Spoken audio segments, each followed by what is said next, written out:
Welcome back, folks. With me, Feel Too Real. We're watching part 1 of the Resident Evil Remake Let's Play.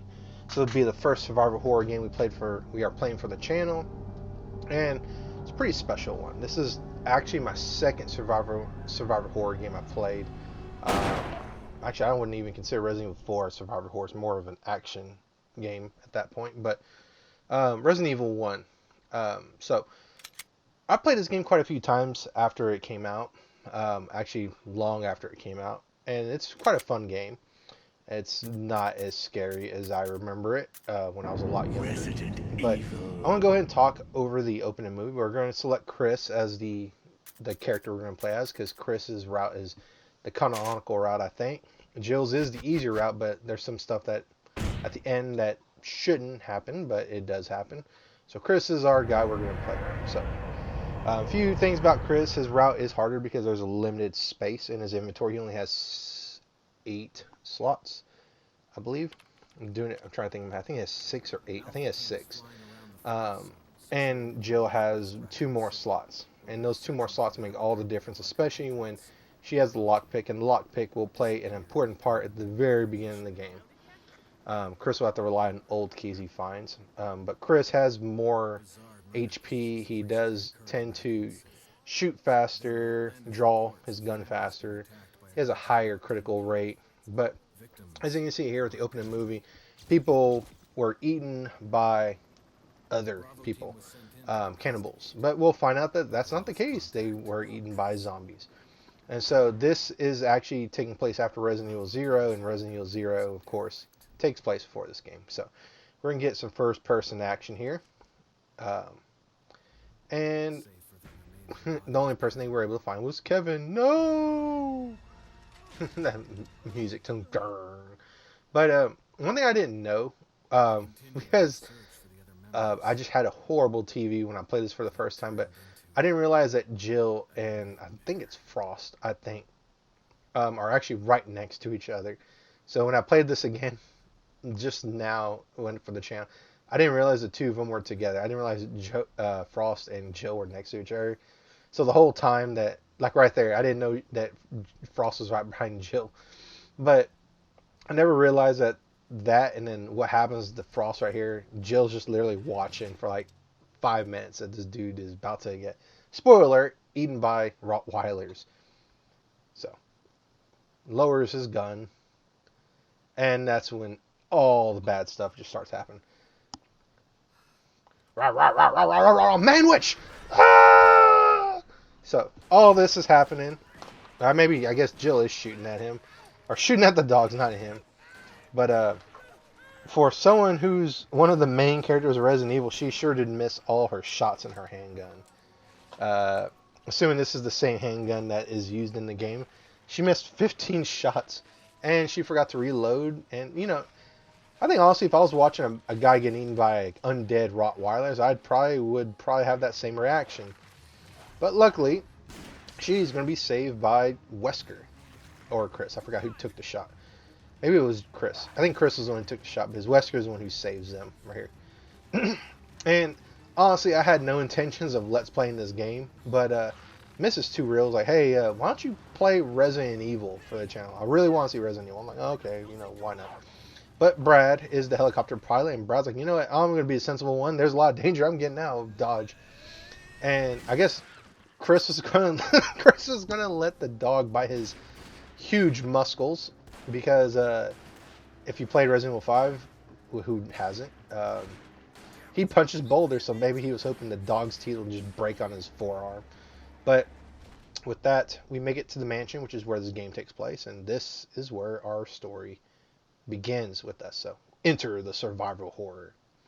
There are only 3 stars members left now. Barry just Captain Wesker, honestly just Jill, and myself. No, Chris, let me speak.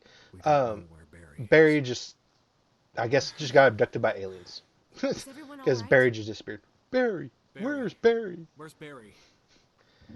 Unfortunately, Barry is my favorite supporting character in this game, just because I love Barry. But Chris will get stuck with, I'll go and check it out. I guess, Wesker and Rebecca, which Rebecca we haven't really seen. We won't see until second part. I won't see you to the end of the game. Okay, Yeah. Joe. Yeah, I'll see you at the end of the game.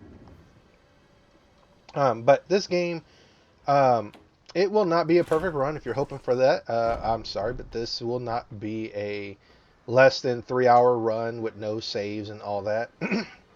So, the good thing is, though, I did practice this unintentionally because I tried recording this the first time and I did get it under 5 hours. And then, unfortunately, uh, I say record, but I forgot to record it, so I had to replay it again. So, here is our first zombie of the game.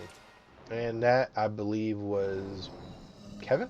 No, it wasn't Kevin. Kevin was a helicopter pilot. Kenneth. I think that was Kenneth. So we only got a knife, and I'm not going to take on the zombie with a knife. So I'm going to go back and tell Wesker and Joe, like, hey, there's a man-eating person in this mansion. But when we get there, we're going to find them missing, and somebody's gun, which it's revealed to be Jill's gun, is on the floor of the main area of the mansion. So, going back to what I was saying, this is not going to be a perfect run. It will be just a little over 3 hours, which for me, I think that's pretty good considering it's Chris's route. Because you have to do a lot more backtracking with Chris than you would Jill, because Chris has more slots. So, there is our first weapon in the game, the handgun. And it's not the super special Samurai Edge handgun, has infinite ammo, it has 3 round bursts. So Chris has 6 slots where Jill has 8, but Chris does come equipped with a lighter initially, so that's nice. The lighter is necessary for a new mechanic in this game that wasn't in the original original Resident Evil game for the PlayStation, if I remember right. I've never played the OG Resident Evil for PlayStation, but I do know of its hilarious cutscenes and legendary voice acting. I'm a fan of bad voice acting, but okay, it was Kenneth. So you can find this cassette from Kenneth, but we have no way of watching it. And so the whole thing with Resident Evil is you're supposed to figure out what went down here and survive against the horrors of the zombies and all that. And there's puzzles because right now the whole mansion's locked up, but there's certain things that we can find that will open up areas of the mansion, like keys, items that will unlock other parts of the mansion. So in a lot of ways, I kind of considered Resident Evil 1, 2, and 3. I mean, I guess all of them now, because they're all seeming to get a remake where it's kind of a little bit more exploring-esque, but a very slimmed down version of a Metroid game where there's more exploration. You're not really told where to go. You're just really just doing your own thing, trying to figure out how to get from point A to point B. But right now, we're going to have to go through this hall because this is really the only way we can really go. And you're encouraged to avoid zombies in this Resident Evil game. It's not like Resident Evil 4, you just go gun-ho blasting everything, down with your handgun and enemies drop ammo. No. This is before that. So it's called a survivor horror game because you're supposed to survive. And it's a horror game and you don't have all the ammunition in the world. And zombies, well, not as beefy as Resident Evil 2 Remake zombies. They're kind of beefy. And you kind of don't want to kill zombies in this game without having a means to dispose of the bodies. If you don't get a critical hit on their heads and make their heads go boom. So I do my best to avoid zombies if I can, which also in the long run helps with your speed running through here. And then you really don't need to do this. If you're speed running, you don't need the blue gemstone, but I'm going to go ahead and do everything. And, I still get a decent amount of time. But what you want to do is you want to push the statue off the edge so that it shatters and you get access to the blue gemstone. We're going to go back to the main area, and that item that we got from the arrow, when you examine it, you pull off the green arrowhead. I think it's made out of peridot, which they say was poor man's emerald. So we're going to go down here and we're going to go into the cemetery. And this section is going to be one of our main goals for the first third of the game. And you can get shotgun shells here, but I'm going to leave them for when I come back with the actual shotgun. They're on the left. And we're going to place the arrowhead right here. So if you examine that, it will say there's an arrowhead indentation. So place the arrowhead here. It will open up the cemetery down here.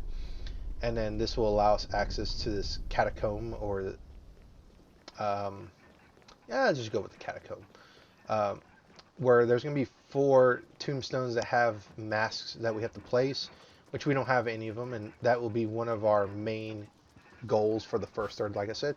So you take the Book of Curses and you examine it. You look at the back, or the yeah, the very back. You'll see that there's a key. We need to take it. That's going to open up quite a few areas of the mansion. And if you read this book, it tells you that basically to open up this coffin, you need to have 4 masks: one that has no eyes, one that has no nose, one that has no mouth, and one that has all 3 missing. And so when you examine that key, you realize it's the sword key, and this will open up some more areas of the mansion. I think it'll open up 4 doors, I think. But the whole thing with Chris is, if you want to have a low time, and I'm by no means an expert speedrun this, but if you want to have a decent to good time, you want to minimize backtracking, and you want to know what items you need, when you need them, and at what time you don't want to carry weapons, because there's going to be sometimes I'm actually going to run through this mansion with no weapons other than my defense weapons. And really, you don't really know that information when you need items until you play through this game and you get a little bit frustrated. But that's why you got a Let's Play channel like me to show you how to do this. Now, this area that I'm about to go into here on the left, you don't need to go here. Matter of fact, I think, because I really never play this game with anything other than their default costumes. But I think once you have the gallery key when you beat the game, I think this is where you go to unlock their extra costumes in the game. I think I could be wrong, but I'm trying to get the map up there. You don't need to push this dresser to get this map. You actually fill in the map as you play the game. But now we have the whole map of the first floor. If you go to the left here, you can get a defense item, but you're going to be forced into an encounter with a zombie, and you're going to see Chris be a little bit humorous. Oh, you take the dagger, yes. And so when you turn back around and you go right here, you're like, oh, it's a zombie. Which, you know, you would think that you would hear the door. Chris, come on, man. So I'm just going to go ahead and let him grab me. And now I'm going to use my defense item I got and just shank him right in the head. And then I'm going to run because there's nothing else for me to do here. So just keep running, go through this door. With the sword key, you'll unlock it. So with the keys, you examine the door and you'll automatically unlock the door if you have the key in question you need.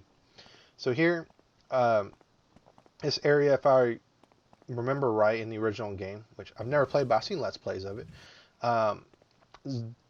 Doberman dogs, Rottweiler dogs, Service, will break through this glass. You saw they kind of broke some of the glass there, but they won't break through the glass the initial time you come through here. They will break through the glass the second time you come here. So, as I said, one thing you need to do to get good times and good, you know, scoring at the end of the game is to minimize backtracking. So this route, I will never go through that hallway ever again. So I don't have to worry about that. And then what you would want to do is examine this door, and you realize that it's an old lock. So we need an old key. And we're about to get an old key, but I'm not going to use this old key on that lock. So we're going to go in here in this bathroom, which is the only bathroom in this mansion, not the resident area or the lab area, but in this entire mansion, this is the only bathroom that I can think of. And there's a zombie in the tub. So how that zombie ended up there, I don't know. But what you can do is, he threw up. He's on the ground. Just run, grab the key, and get out. So if you're able to do it quick enough, you can grab the key before he gets a chance to get a bite out of you and all that bad stuff. Now, the bad thing is when you come back in this hallway later to get the shotgun, at least in my run, he will bust out of that door and you'll have to deal with him anyways. That door, avoid it. We don't have the means to get the shotgun yet. If we're playing Jill's route, that would be a different story entirely, but we are not Jill. Now, these doors, we have no way of opening them, so we're going to go in this door. And this door is kind of wonky because we can go in this way, but we're only allowed a limited amount of times to come out of that door. So we're going to take out the zombies here. And you'll know when a zombie is dead when there's a pool of blood underneath it. So I'm going to go ahead and kill the zombie because I'm soon going to have the means to kill these zombies without having to worry about the mechanic that is introduced in this game. It's not in any other Resident Evil game but this one that I can think of. So when they die and they leave a pool of blood, a sort of timer will go on in the background, depending on the difficulty you have on the game. If you're playing a hard difficulty, then you'll have a very short amount of time to dispose of the bodies. Because if you do not dispose of the bodies, or you do not blast their heads off with a shotgun or with a critical hit, or in the case of Chris, shoving a hand grenade in their mouth, they will come back again as a stronger variant called a Crimson Head, and Crimson Heads are not fun to deal with, especially when you don't have a means of a high-powered weapon like a shotgun readily available at this point. So one thing I will do, and really some people frown upon it, other people don't, but they won't dispose of the bodies. But that's enough of that. I'll catch you next part, folks. Later in. Bye.